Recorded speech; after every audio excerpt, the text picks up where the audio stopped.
dari D3 Kebidanan Universitas Muhammadiyah Madiun.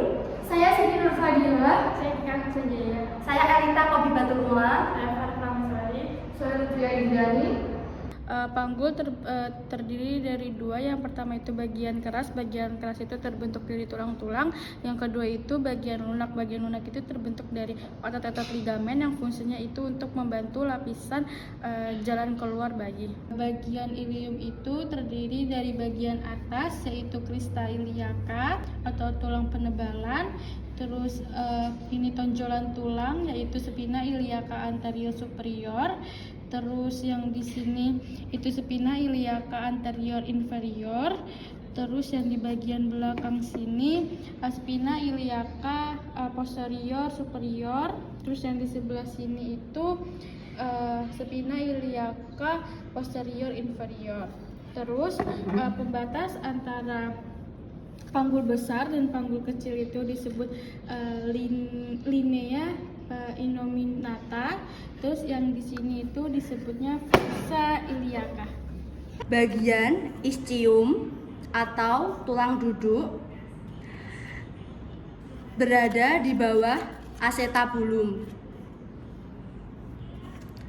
Cekungan di bawah spina iliaca posterior inferior disebut incisura ischiadica mayor, dan di bawahnya terdapat tonjolan yang disebut spina ischiadica yang menjadi pembatas antara incisura ischiadica mayor dan incisura ischiadica minor.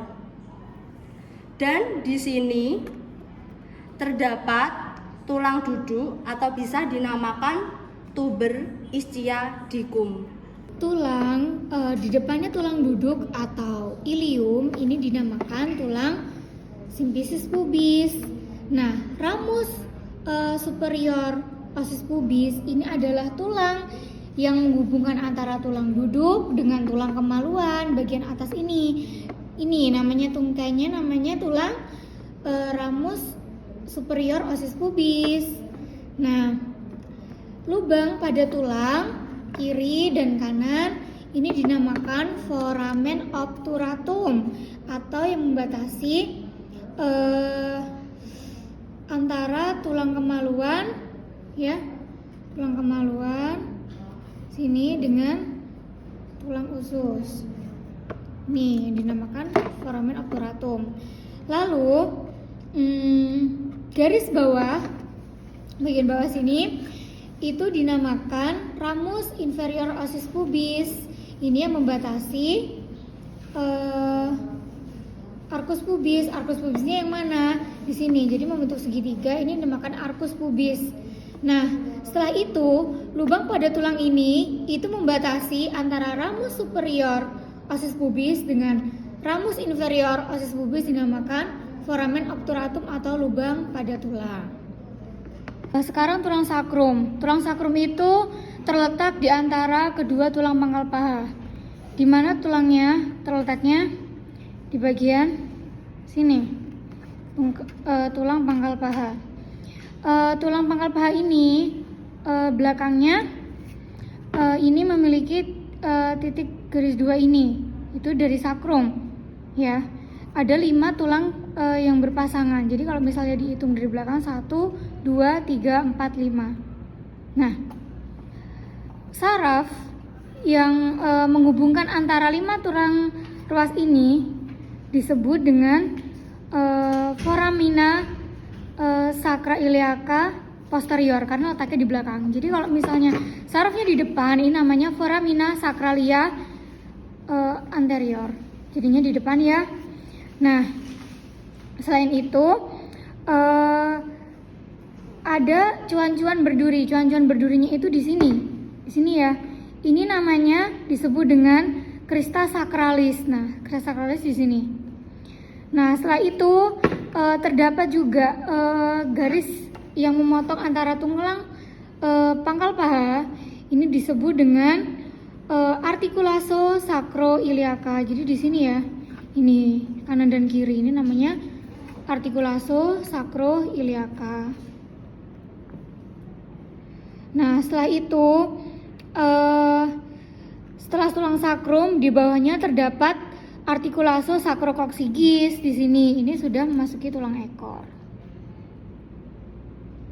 Nah, ini ya artikulasi. Di sini saya akan menjelaskan os costigis atau disebut tulang tungging, atau biasanya orang-orang itu taunya itu tulang ekor.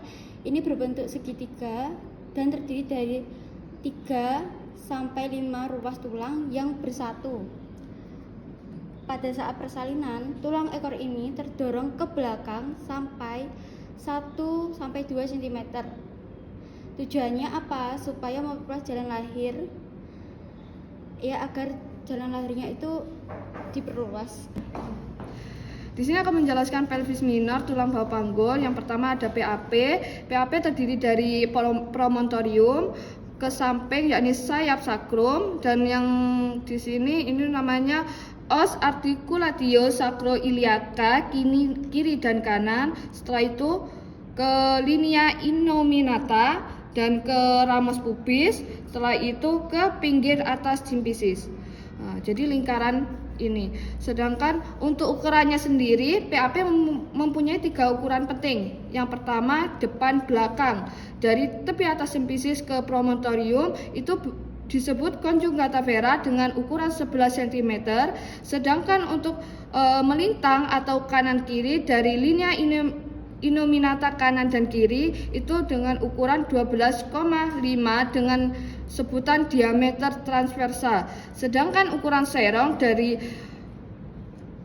tuberculum pubicum menuju ke articulatio sacroiliaca seperti ini, itu dinamakan diameter obliku dengan ukuran 13 cm.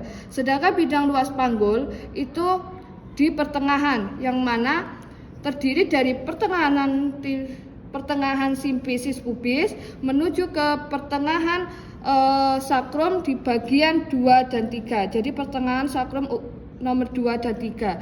Untuk ukurannya yakni adalah 12,75 dari pertengahan simfisis pubis menuju ke pertengahan sakrum 2 dan 3. Itu ukurannya 12,75. Sedangkan untuk yang melintang yakni dari acetabulum kanan dan kiri, jadi sini, tapi lewat bagian dalam itu ukurannya adalah 12,5 cm. Sedangkan bidang sempit panggul itu berada di tepi bawah simfisis menuju ke spina ischiadica kanan dan kiri. Jadi ada tonjolan di sini, seharusnya ada tonjolan setelah lengkungan itu ada tonjolan, itu spina ischiadica. Ukurannya